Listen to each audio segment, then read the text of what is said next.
Hazrat Qais bin Abu Hazim says Hazrat Abu Bakr radiyallahu anhu went to a woman of the tribe Ahmas whose name was Zainab.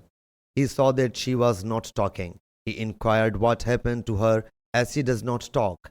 The people said she has intended to perform a quiet Hajj.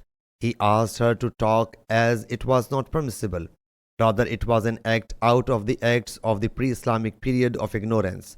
So she started talking and asked, "Who are you?" He replied, "I am one of the immigrants."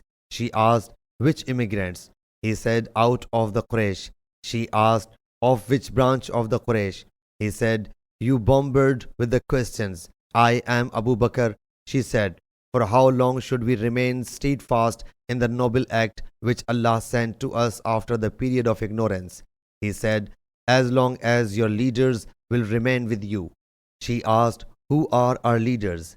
He said, "There must be such dignitaries and prestigious people as act upon the things they enjoin you." She replied, "Yes, of course." He said, "They are your chiefs." Sahih Bukhari Hadith number 3834.